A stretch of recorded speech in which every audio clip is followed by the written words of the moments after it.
Hello, everyone, and welcome to War of the Stars, a Star Wars podcast. Come to you, as always, from deep within the Outer Rim, far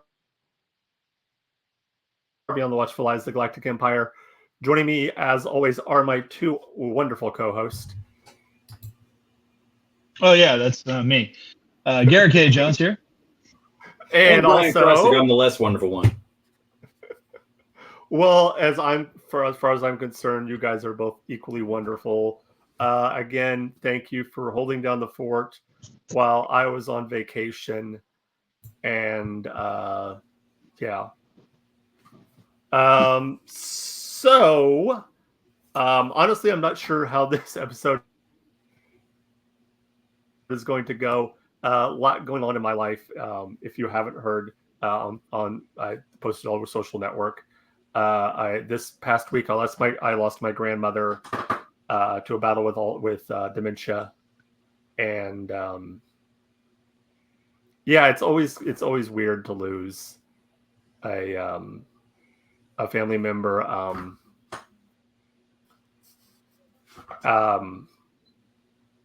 Yeah, she was the last grandma. As a newcomer to the show, I didn't have the opportunity to hear any good stories of grandmother prior to or loss, but I lost a grandmother to the same exact thing some years ago. I can relate. I can't imagine what you must be going through.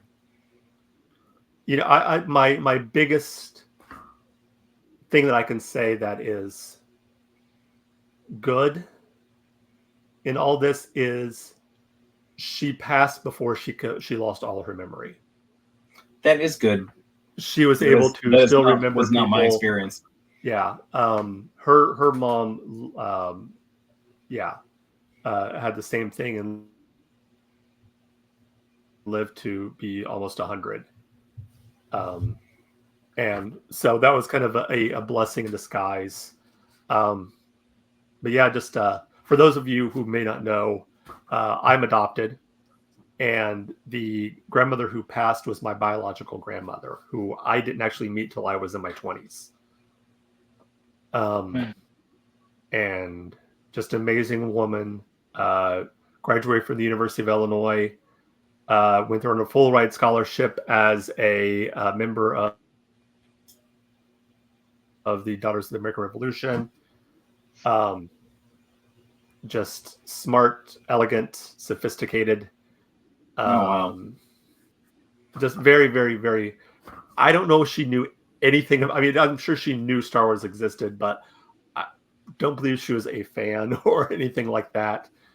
It would have been fun to see our grandmothers together, John, because my grandmother was greatest generation out of London. She survived the Blitz in World War II. So different sides of the American Revolution discussion. But I will say she got me a Lobot figure for when Empire Strikes Back came out. And she said to me very proudly, he must be the most important man in the movie. He was the only toy on the shelves. That's adorable. That's not how that works. But thank you, Grandma. Yes. This might just turn into be an episode about how awesome our grandmas are, because my grandmother knew nothing about Star Wars. She was part of that generation that was born just before the start of the Great Depression, and she came out of northern Italy, married my grandfather, who was a U.S. soldier during World War II, and then came over. But like, I remember going to back before Rite Aid was Rite Aid, it was still Thrifty, and she would take me in, and they had a ton of Return of the Jedi figures on clearance, and she would just buy me a ton of them. Yeah. It was. I mean, for me, it's weird. It was weird meeting my biological family for the first time, because I think the weirdest thing for me was finding out that I love the family that, all my cousins that I was raised with, but I found myself noticing that I had more in common with my biological family than I did my family that raised me, as far as like interest and hobbies. I'm a big history nerd. My entire biological family is big into history. John, was it surprising to you to learn that you had a twin sister who had been adopted by a senator? It was. It was. I could not believe it. That always struck me as the it was really weird when I realized I kissed her before. Bail Organa's like, you know what? We just need the one. Like, let's raise this one in complete luxury. You can put that one back in the sand. We don't need him. Well, Yoda was the one who said they need to be separated. Well, I have some political disputes with Yoda on many of his decisions, but be that as it may. Well, we're glad to have you back, John, and I am so sorry for your loss. I'm sure everyone in the audience feels the same. If you've ever had a grandmother or two, losing one is always a blow. Yeah, definitely. But before this turns into a complete, like you said, just talking about how awesome our grandmothers were, because all of my grandmothers were awesome, and I've had 3. That's one of the benefits of being adopted. You have 3 sets of and when you meet your biological parents and you get along with them, you have 3 sets of grandparents. Tune in next week for Grandfathers That Suck. Neither of my grandfathers were particularly pleasant fellas. Neither of them deserved the women they had.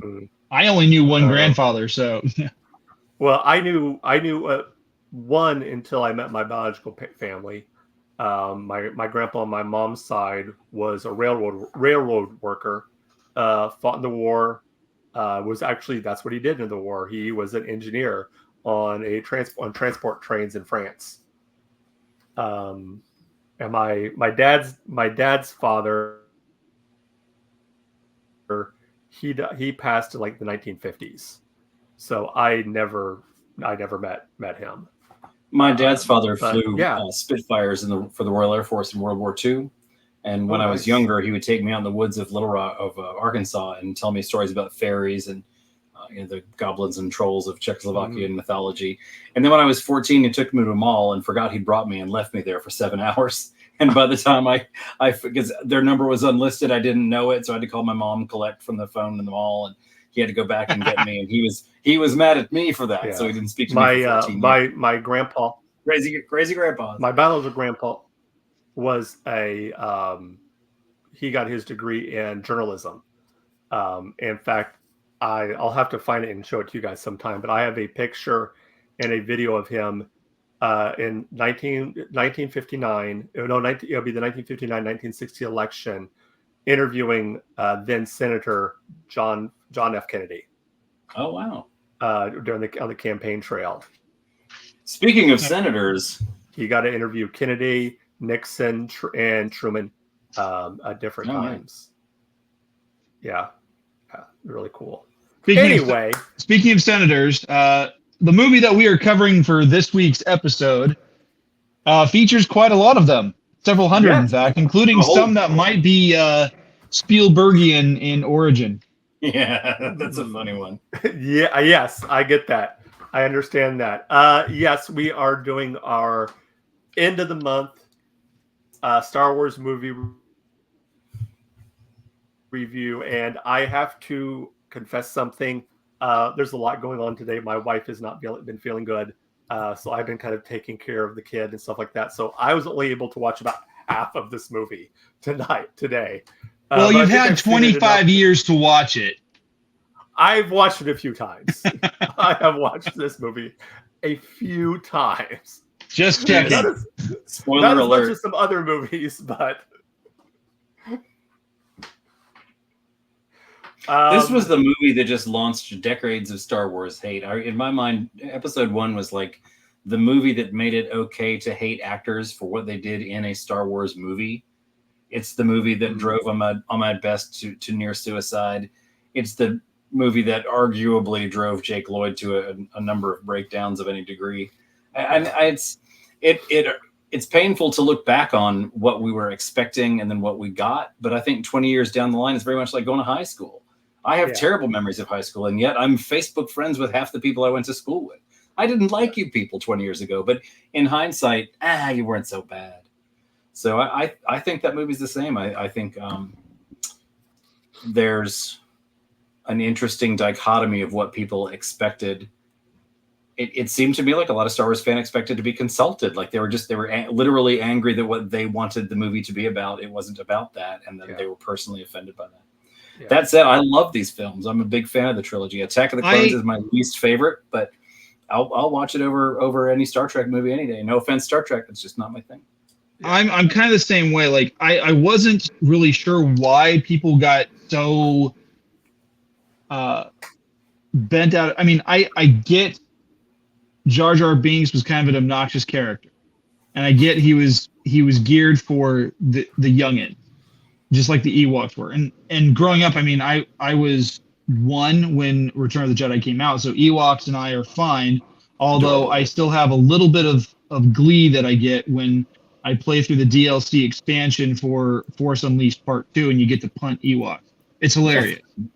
There's an achievement for it. You punt 10 Ewoks, you get 50 points. Cool. I think line for line, Jar Jar Binks is no less or no more annoying than C-3PO in the original trilogy. He's intended to be that level of character. He is the he's the comic relief. I think they just overdid it. And there's scenes where I think so too. I may be getting out of order here, but most scenes where Jar Jar Binks is present, we're just so proud of the CGI character that every scene ends with let's everybody look at Jar Jar and see what his reaction is. And there's one memorable scene when he's in Watto's shop and on Tatooine, and he walks out of the shop, and there is no joke, a 20 seconds of film dedicated to watching Jar Jar walk out of the shop, turn right, realize he's turned the wrong way, do an about face, and then go off to the left.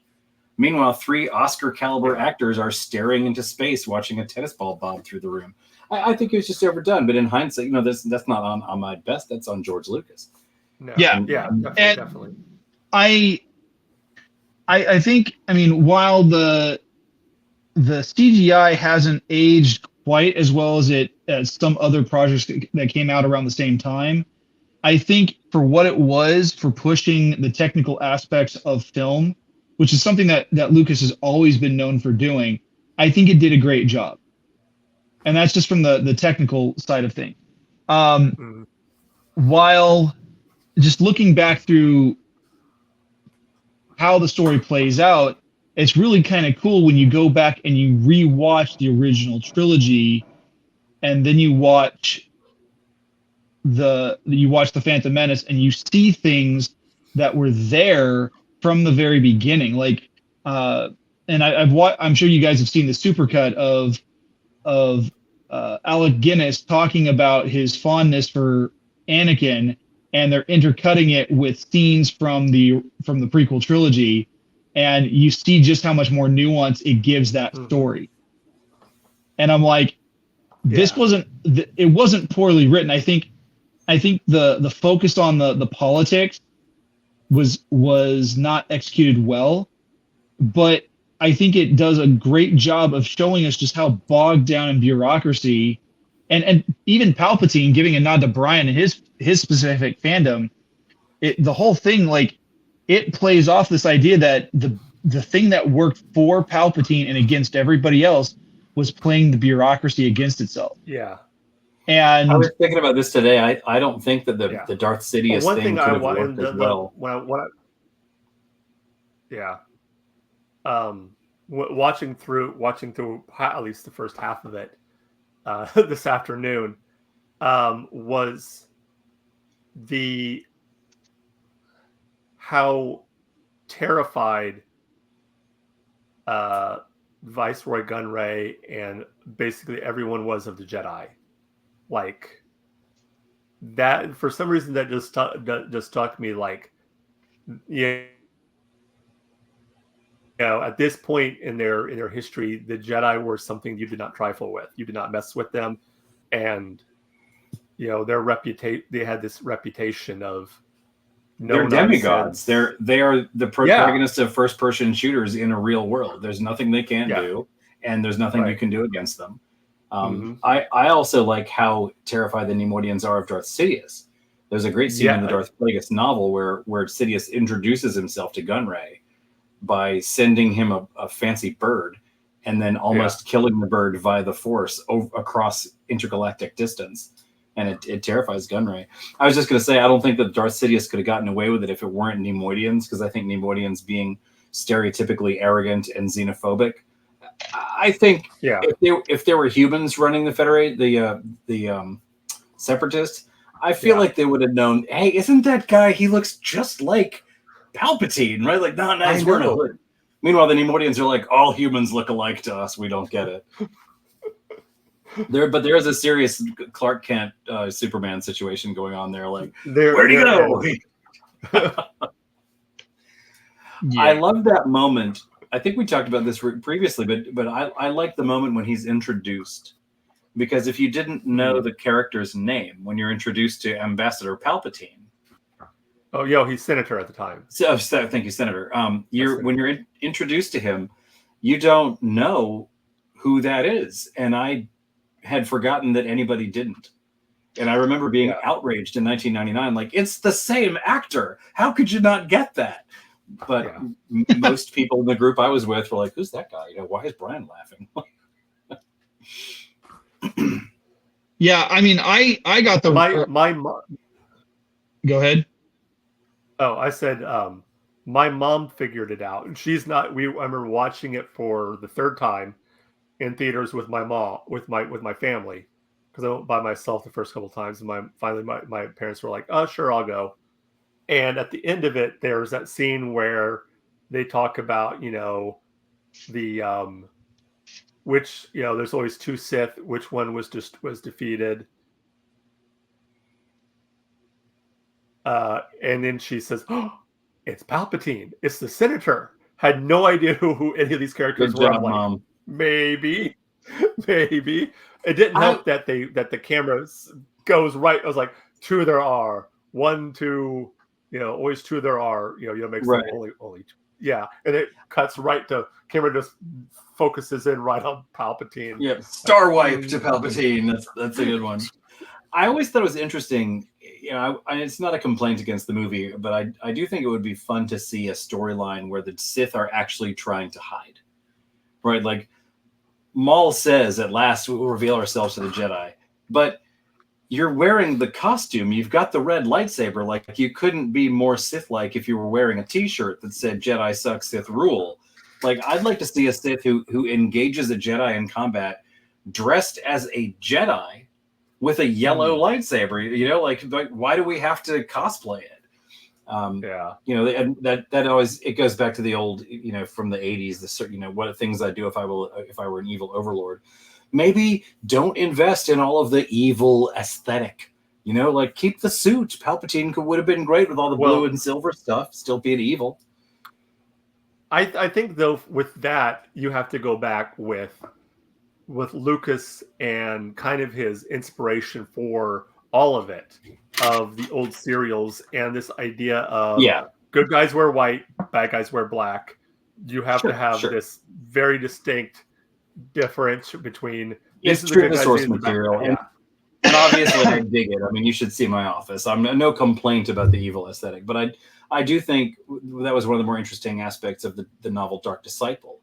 Is Asajj Ventress is using the dark side of the Force in her work, but she's just dressed like a bounty hunter and using a yellow lightsaber. Yeah. Well, and I think it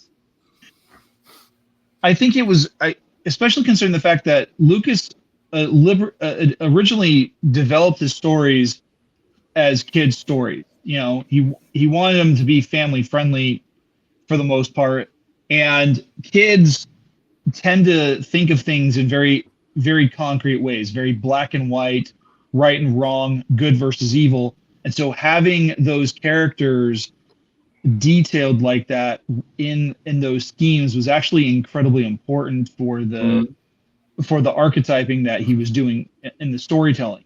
Because you go back to the original trilogy, and for the most part, while Luke does wear white and Vader wears black, the Rebel Alliance, for the most part, they're wearing a lot of just normal earth tone colors, a lot of browns, a lot of khaki, which is colors that are indicative of the Jedi.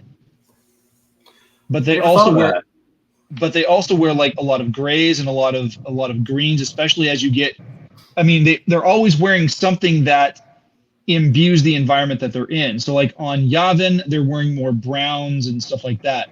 On Hoth, whites and grays. On Endor, they're wearing camo colors. Almost as if they were a military force wanting to blend in with their environment so that they're more difficult to target. Exactly. Instead of shiny white, just go with it. Yeah. Yeah. Because apparently, everyone knows that stormtroopers, when you shoot them, they're full of marshmallow fluff.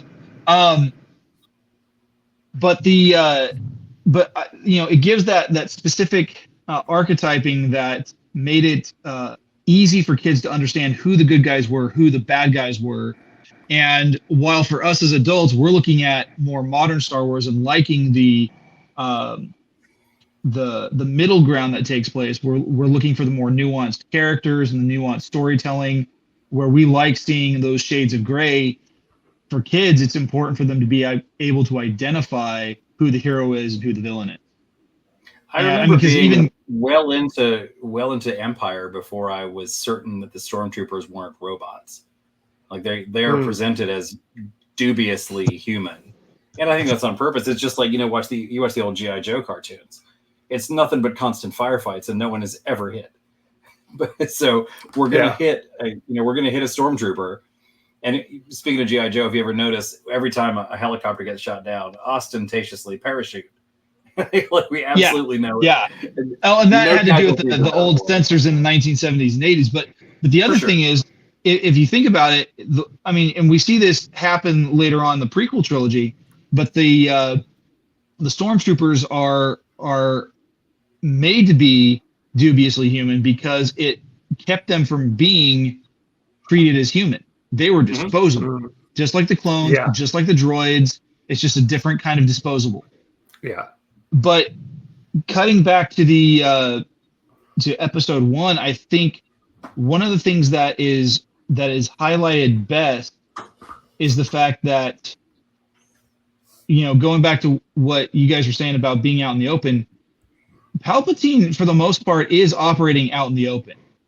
I mean, if people are paying attention to the paper trail, if they pay attention to the way he behaves, the word choices he makes, the gaslighting that he goes into, he very much is a Sith operating in as much visibility as possible. He is so right there in front of them that they're not even thinking he could be the bad guy. It's not until everything falls apart that they're like, oh, it was that guy all along. Oh, right. Yeah. Right. How did we miss him? There's a great scene towards the end of episode 1 when Palpatine is speaking to Anakin, I think for the first time on screen. Yes. And he says, "And as for you, young Skywalker," and you could just see just like an echo of the Return of the Jedi Skywalker. He's got just a little bit of the lean into it. I love that. But yeah, to rewind a little bit to the beginning of the movie, there were some complaints with the amount of debate and political this and that, but I think it was really an ingenious plot that was executed, like to, as Garrett said, to play against the bureaucracy. Like we're going to blockade this whole planet, and they're going to complain, and then the Trade Federation is going to say, well, hey, it's all legal. Yeah. And we see this happen time and again in our own news cycle. As recently as today, but as long ago as 22 years ago, where objective fact is presented on video, and someone who is made to look bad by those facts will say, no, that's not what you're actually looking at. And a certain percentage of the audience that hears that will say, well, no, he didn't say that, or no, we didn't do that. And the debate back and forth, and things get bogged down in committee. It's maybe not the most exciting film to watch, but it's a great story to tell. And it's got to be, you feel the hopelessness of Padme begging for help. And everyone's just like, well, we got to talk about this. Let's not rush into this. And, as she says, words to the effect of, I will not let my people die. Well, their fate is dies in committee, that sort of thing. I don't pay as much attention to Portman's delivery, but she does a great job, and I think Portman gets a raw deal in her performance in these films. And I think to this day she won't discuss Star Wars. I heard her on a podcast not long ago where she just didn't discuss it at all, and that was, I think, one of the conditions. But I think she did an amazing job playing a difficult role well. I think she played the role well. She's a good actress, always has been. Yeah. And we can clearly see that in some of the most of her filmography. I thought it was interesting that I think probably the most unbelievable thing, and this is something I picked up on when I went to go see the film 25 years ago in the theater, is that it's really dubious that entire planetary government would be overseen by a 14-year-old teenage girl. That is clumsy, and like, how is she elected a queen, but then maybe another queen is elected, but it might be hereditary. Like Naboo is just crazy. They're so progressive. They'll just let anything go. Their political system is a bit. Yeah, they'll just allow Sith Lords to be senators. Who knows? I know. I mean, check the box, guys. Come on. Really, the only and what I think is most charming in Episode 1, and then most disappointing in 2 and 3, is the real affection you see between Portman and Lloyd. Like you see a real, it's kind of a babysitter situation going on. Like, he clearly has a crush on her and she's clearly fond of him, but we don't get to see a believable jump from, oh, it's Annie, the little kid I used to hang out with, to wow, wow, wow. You know, like, I don't see it. And that is the only disappointment I have with Portman. Is that, and I have said this before, if you can't convince me that as a woman of that age you are attracted to Hayden Christensen, you're doing something wrong. And it goes the other way. I don't believe Hayden Christensen is attracted to Natalie Portman. Their affection is only evident when they are not in the same room. To me. Yeah. But in Episode 1, it's so charming to see how Jake Lloyd just blinks at her like a cartoon character, and she just eats it up and just loves that kid to pieces. And I was really sad we didn't get you could tell there is a level of being smitten that came naturally to Jake Lloyd, because, I mean, because he's Natalie Portman, he's 9. Yeah, exactly. Yeah. I mean, for sure. I would have been in the same boat. I still get kind of tired of all the memes and stuff about how, Natalie Portman, trying to get with 9-year-old, right. That whole thing. It's like, you guys didn't see the movie. There was nothing in Episode 1. No, it was nothing inappropriate, and she tried everything she could to indicate there was any romantic feelings of Padme towards young Anakin. I do like the meme where they're at dinner and Anakin is saying that he's dreamed of her every night, and she's like smiling, and it says she's pressing the panic button. I do like that one. That was. But I love also seeing. You see a flash of the daughter that will come towards the end of that film when Padme is like, give me a gun. We're going hunting. Like, she's not going to sit around anymore. She's had it with and we see that echo decades later when Leia Organa in Bloodline. Shoot, I forget which one. But I think it is Bloodline. When Leia Organa, we learned that she was kicked out of the Senate when everybody realized that she was Darth Vader's daughter. And she's like, you know what? I don't need to be in the Senate anymore. You're not doing me any good anyway. And that's how she ended up as a general instead of Senator Princess, whatever. But I think Portman did great. I think it's interesting if you read one of those Queen books, we see that her head of security has become the governor of Naboo under the Empire, just to try to maintain some humanity in the planet there. And then he agonizes over having let her down. I think she's the heart of the trilogy, and that the scene where her funeral is, even to an old Palpatine cosplayer like me, that's a moving moment to me to see that happen. And Portman builds that, and I don't think she gets nearly enough credit for what she put into this role. Oh, she did like I said, I think she did a fantastic job. I do want to say that I think it's interesting just how many fantastic actors we have in this. I mean, Liam Neeson, Oh, I mean, yeah, we haven't even talked about Liam Neeson or Ewan McGregor. I mean, both actors have such a high, I knew who Liam Neeson was from Schindler's List and whatnot, but like I hadn't seen him in anything prior to this, and to see him and the direction that he went with the character of Qui-Gon Jinn was interesting, because Qui-Gon was like that, like he was that kind of that rogue Jedi character that's like, okay, I operate best when there are no expectations or conditions on me, and he had been kicked off the council, but it just gave him the freedom to go do what he wanted to do and to help the people he wanted to help without having to really, ask for help from the council or authority. I think it was like he operated pretty much solely on the understanding of it's better to ask for forgiveness than it is for permission. And which is something that you see. Yeah, forgiveness. Yeah. Like Obi-Wan Kenobi still is kind of more of a rule follower, especially by the time you get to episode 3 and he is on the council.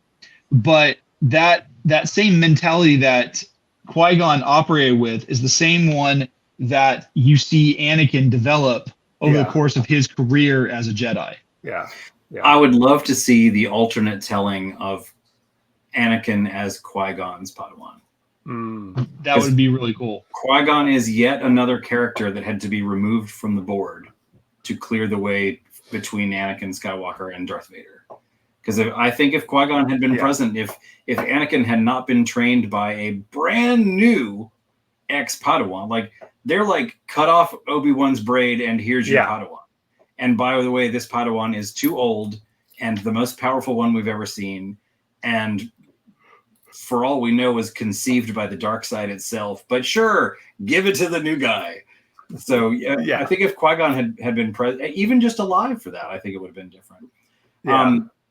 He doesn't have the same reputation as an actor, but I think we got to hand a lot of credit to Ray Park for the success of this film too.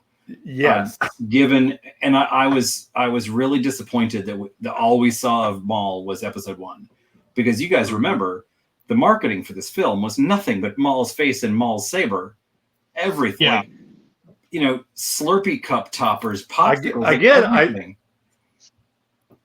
Again, I've said it before. This was a very much a Star Wars Lucas thing. He did, you see this in the original trilogy with Boba Fett. You saw this in the sequel trilogy with Captain Phasma, where you create this awesome bad character who just has an awesome look to them, and everybody's like, "Ooh, what's this character? What's their backstory?" And then they either do absolutely nothing, or they get killed off. I mean, I made the joke before, but Boba Fett had maybe 5 or 6 lines of dialogue in the entire original trilogy, one of which is a Wilhelm scream. Yep. I mean, I was concerned when Force Awakens came out. I was concerned they were going to do the same thing with Kylo Ren, because again, all the marketing was Kylo Ren's helmet, Kylo Ren's saber, everything. I did think it was interesting. I don't remember where I learned this or if I'm just making this up, but the dual saber was supposedly frowned upon by the Jedi, because traditionally it was a weapon rather than a defense. And I don't know if that's just like some old comic book I read. I really can't track it down, and I haven't. It could be, but it makes sense that the Jedi would think like that, because with a dual bladed weapon, that's obviously only one for one thing. But at the same time, a lightsaber, it's a sword.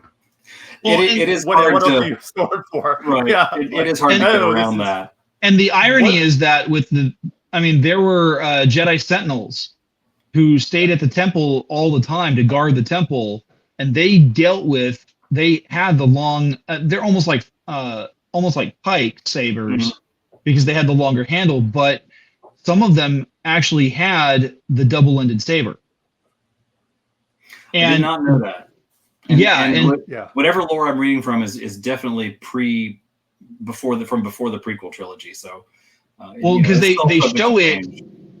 Because if you keep in mind, anything that's part of what came, like part of the media, like there are some production stills, and I don't remember where I saw them, and I haven't been able to find them since, but there were production stills from, I want to say, either Phantom Menace or Revenge of the Sith, where you see Jedi Sentinels wielding yellow-bladed sabers, double-ended, and they are standing guard. That reminds me of, in the Rebels TV series, we see don't we see Ezra find a three-bladed lightsaber like Kylo Ren's? Something similar, yeah. Something funny about Star Wars, it seems like often when we are introduced to new technology, like the dual-bladed lightsaber, like Kylo Ren's saber, it's new to us, but they take pains to explain that it's actually an ancient design that's been revised or revived.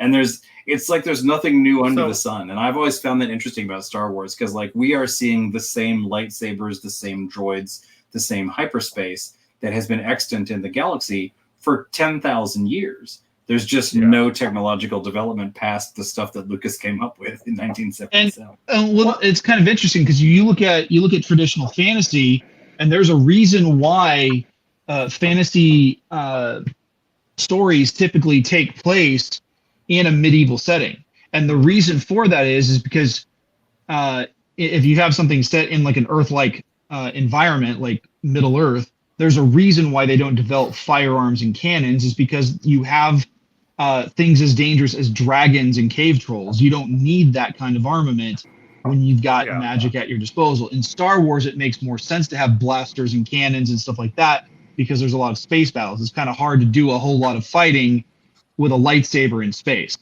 Garrett, we've got to talk about Shadowrun one day. You just triggered something. Oh, I love Shadowrun.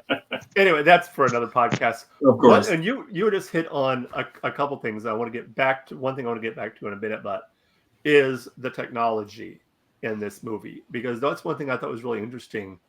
Is when you watch the original trilogy, and you have to take in consideration when it was made, the 70s and the technology you had there, everything seemed very dirty as far as the rebellion went, dirty and grimy. And then you see this, and everything is so bright and shiny and new. And I just thought that was very, very interesting, that dichotomy between seeing how the technology looks in the prequel trilogy and then looking at it in the sequel trilogy, and taking out of consideration, with the time it was done, but how, as the Empire comes around, everything just kind of stagnates. Innovation ceases, because at that point, all technological development is driven towards weaponry. And we see some interesting, this is something that I never fail to notice it, and always makes me laugh. When we see an agrarian society in Star Wars that has developed hover sled technology, but it is pulled by beasts of burden. Yeah. Like, we've got anti-gravity sleds, but we're going to need to hook them up to this giant lizard because we haven't figured out propulsion, only anti-grav. And the Gungans are a really good example of that. I think this is fascinating, and I may be wrong on this because it's not Sith, so I'm not going to pretend to be an expert on it. But the Gungan society has these plasma balls that are a one-hit kill on a planet-invading tank. And the way they are delivered is via catapult. And I think that's fun. And they have those little handheld shields. We see technology in the Gungans that are beyond most technology we see in advanced civilizations. And here's, Johnny Salamander carrying this personal shield and flinging tank killing balls around with a slingshot. I think it's awesome. It's an interesting. Well, and I think it's to imagine how that developed. Well, what's really interesting for me is we see this in the Clone Wars series animation, but we also see it in the Dark Horse Clone Wars graphic novels. At some point, now it's done through the Confederacy, but the Separatists actually develop a biological agent that is used on the Gungans of Naboo, and it wipes every single one of them out. Oh, I missed that. And one of the last few remaining Gungans in the galaxy is Jar Jar Binks, and he ends up dying in obscurity. He realizes it was his vote and his call to put emergency powers into Palpatine's hands.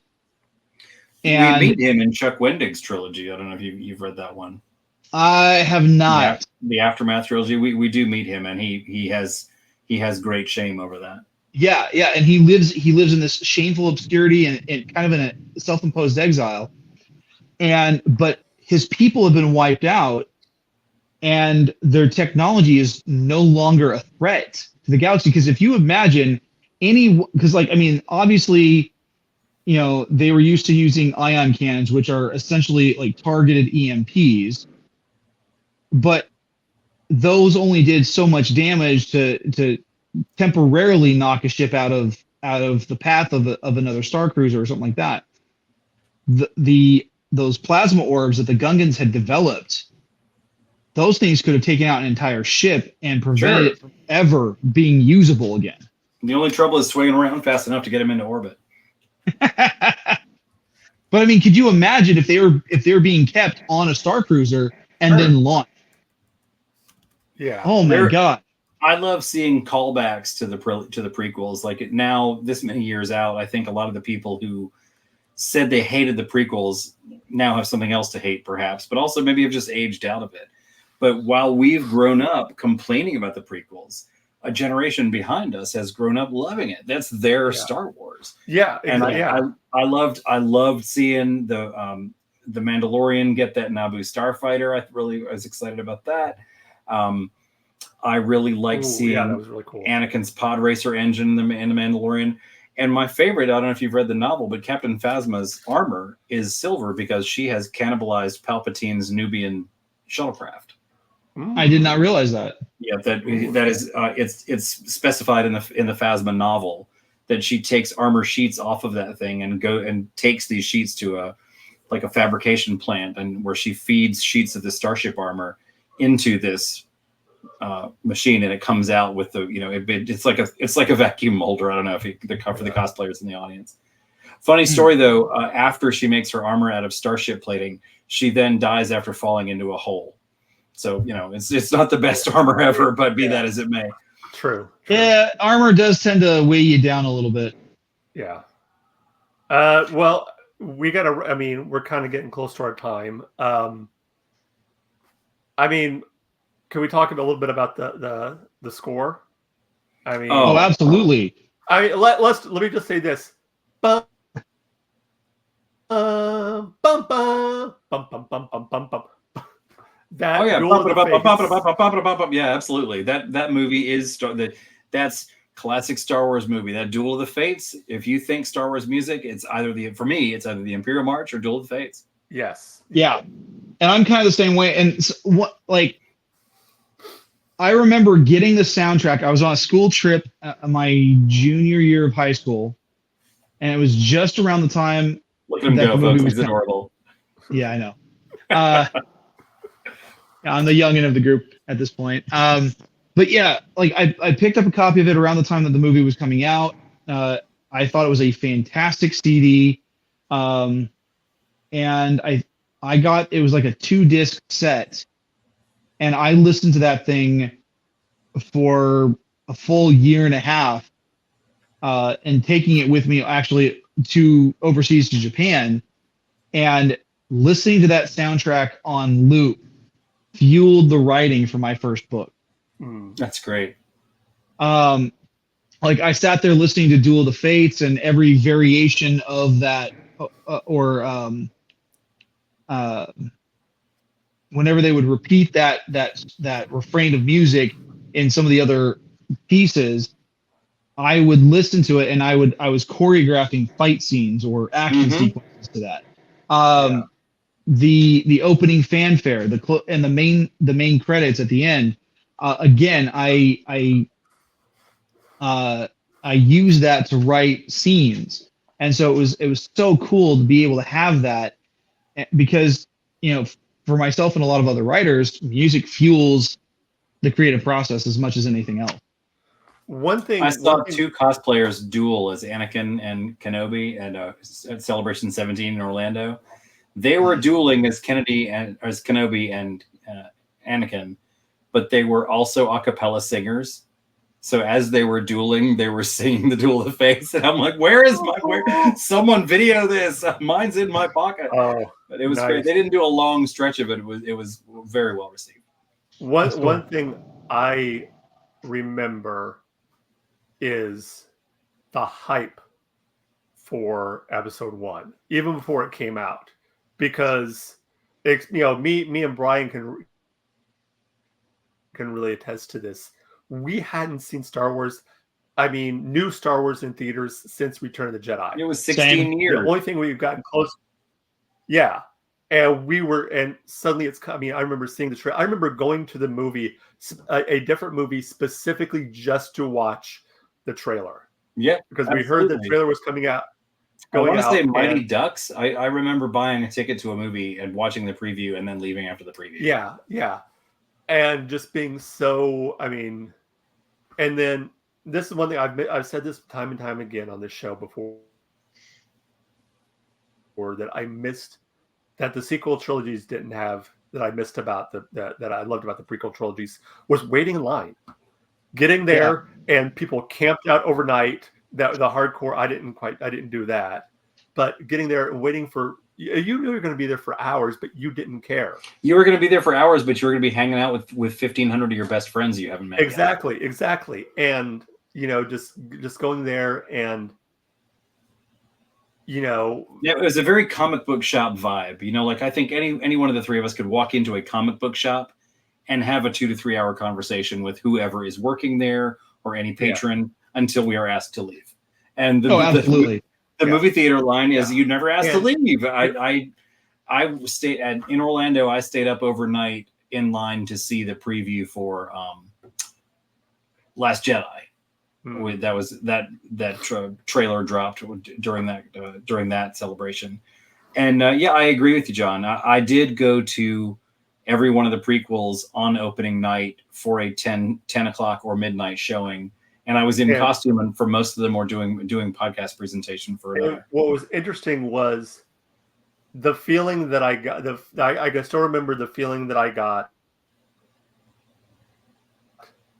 When that first beat of, well, first of all, even the 20th Century Fox, that dun dun dun dun dun dun dun dun dun dun dun dun, that leads into it. Just that goosebumps. Yep. Feeling of excitement, because it was Star Wars. Yeah. And I remember getting that same feeling for when we get to Force Awakens further down the line. I got that same feeling then, and I got the same feeling I had when I heard it for what I thought was going to be the last time in episode 3. Yeah, I had that same feeling that I had in Rise of Skywalker. Even though that movie had its flaws, we can talk about that again a year down the road when we get to it next year. Well, Force Awakens was sadness. 12 years. Yeah, but it was still this feeling of excitement. And then with episode 3 and episode 9, it was this feeling of sadness, because with episode 3, I thought, "Is this it? Is this good?" Yeah.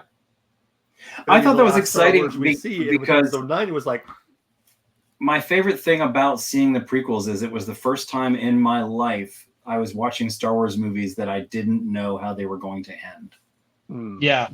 Right. Like I'm old enough to have seen episode 4 in the theater, but I saw it in the theater when I was 4. So I wasn't really tracking it. So like by the time I was watching these movies as a fan, to learn the stories and know the lore and the culture, all 3 movies had been out. So like I had VHS copies of them all.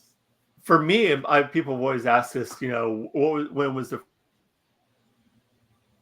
first time you remember seeing Star Wars? And I always say, well, there was a time I went, my aunt took me to the theaters to see Return of the Jedi in 1983. But other than that, I don't know, because Star Wars has always been in my culture. It's always been there. It's always been one of those things that you go to. It's somewhere, especially at holidays, it's somewhere in the background. Turn on the TV and TBS, and it's playing in the background. one of the movies. Watching the prequels was odd that way, because having seen 4, 5, and 6 before 1, 2, 3 came out, we knew where this was going. We just, it was the beats that got us there. You know, like we meet Natalie Portman and Jake Lloyd blinks his eyes at her like Bambi. We know that's the mom. We know that this child will grow up to marry this woman and have twins. You know, Obi-Wan meets Anakin. We know how they're going to end. We know what's going to happen. Now, it's just how it gets there. Well, let me get to that for a second. I know we're going long, but I think this is a good episode. It's one of those episodes I think we can go long on. Is that a distinct problem with prequels? Is you know what's going to happen. You know the end game. I think the problem with that this cute little kid is going to turn out to be this monster. Well, it's fun Go ahead. I was going to say it's like Greek theater.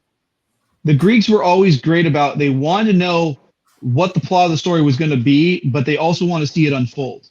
Yeah. And so while we, here in the future or in the present or whatever, we can look back on that and say, yeah, we knew where this was going to go. But when you're sitting there in the theater and this very brand new Star Wars movie is rolling out, it was really neat to see how it played out. Because, we know Anakin's going to be Darth Vader. We know he's going to eventually kill his best friend / mentor. We know that Luke and Leia are going to be the product of the romantic tryst between him and we know Qui-Gon Jinn is going to die. Because we've never heard of him before. My thought was if he lives past this movie, they're going to have to really explain why we've never heard of him. I love that the meme of whenever Obi-Wan is talking to Luke and telling him he needs to go to the Jedi Master who trained me, and he says Yoda, and you see the picture of Qui-Gon just like, yeah, really. There's a great voice actor named Charlie Hopkinson who does a series of it. I'm sure you've seen him. There are videos of like Anakin, Qui-Gon, and the ghost of I was watching this weekend.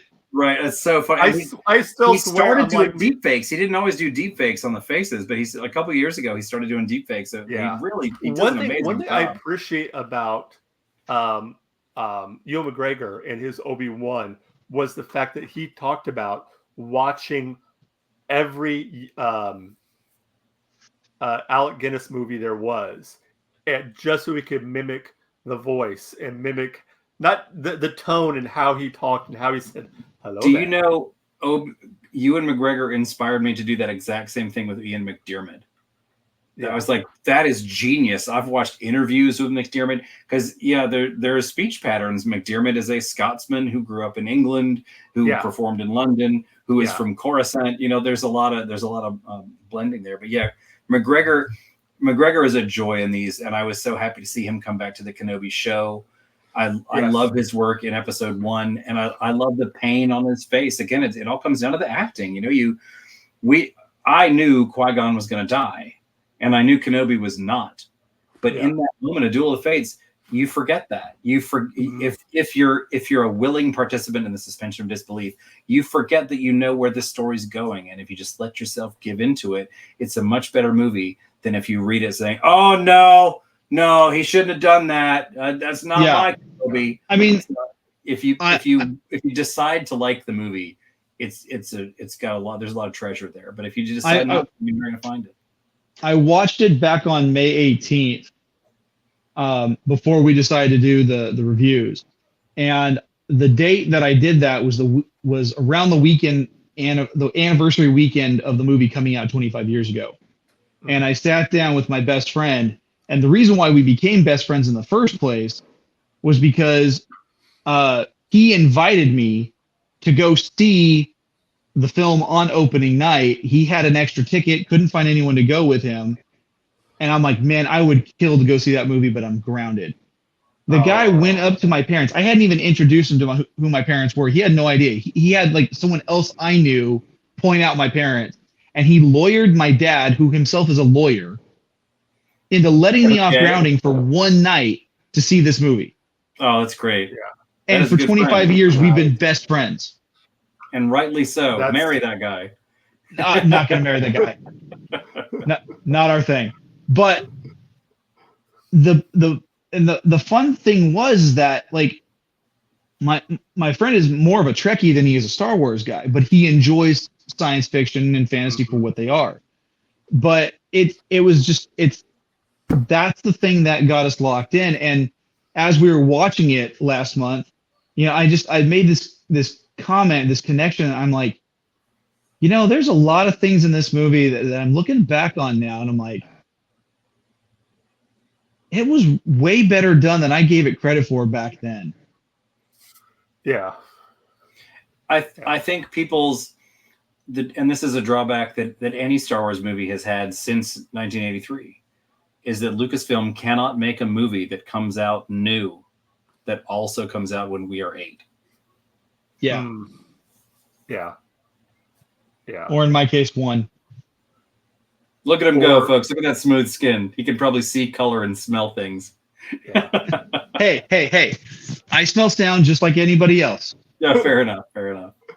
Well, overall, I think episode 1 is a great start. A lot of people were disappointed in it. I tried to be disappointed. I don't see the complaint. Jar Jar Binks annoys me, but C-3PO annoys me too. If I could airlock them both, I would. But yeah. I think technologically and storytelling wise, and even if you look metatextually, you have to respect the quality of the performance that you get out of Portman and McGregor and Christensen when they're acting on a soundstage that is just green screen. Yeah. They have none of that scenery around them. And barely any costume. And I think for what they were able to make with it, it's a valuable addition to Star Wars canon, and I think it's worth a rewatch at any time. I think we forget about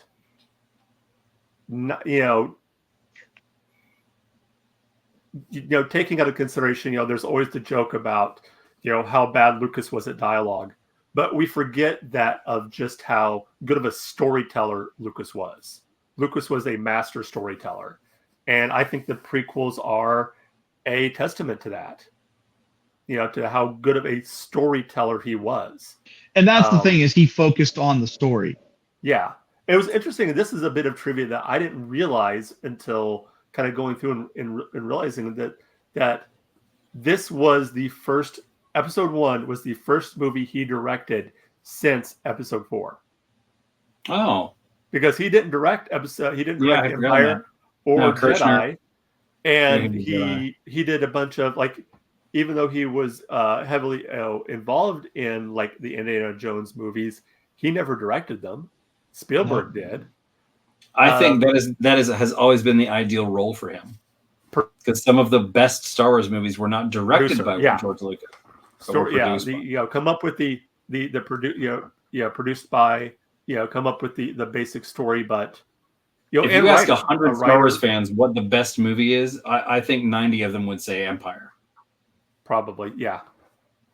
I'm not one of them, but 90 of them would. Yeah, I'd say it would be a quick. I'd say the top 3 that you'd get would be Empire. I think you get episode 3. I think episode 3 has a lot of fans, and I think Jedi. 3 and 6 are my big 2. Yeah, 9 is a close third. But I have a unique metric for what I like in my Star Wars movies. Let me guess. Does it have to do with a certain Sith Lord that shoots one? I actually made a chart. I made an Excel chart of minutes on screen, and then this is just the order I like the movies in. And one of my friends, I shared it on a Facebook group, and he, like a day or so later, he's like, "Hey, when you shared your order of movies, that's just how long McDiarmid's on screen." Is yes, it is. Thank you for knowing me. Man, you're such a nerd. You're more of a nerd because you figured it out. I like a meme that makes you think about stuff too deep. Like one of my favorites.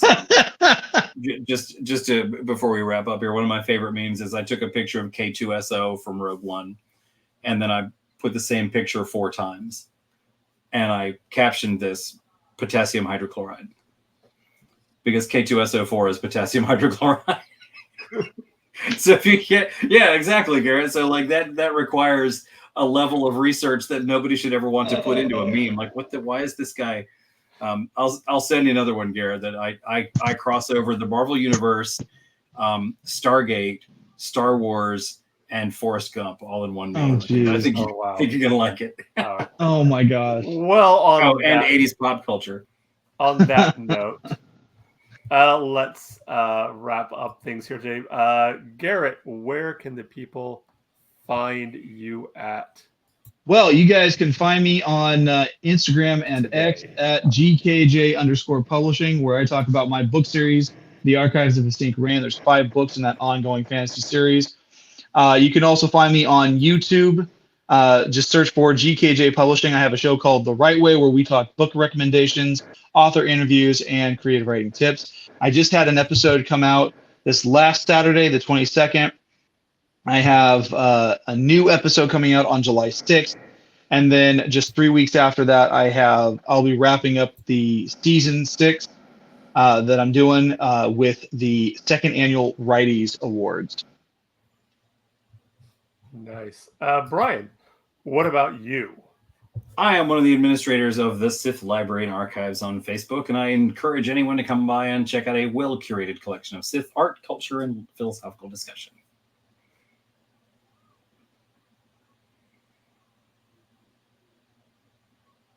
All right. As for us right here, of course, you can email us at warthestars1@gmail.com.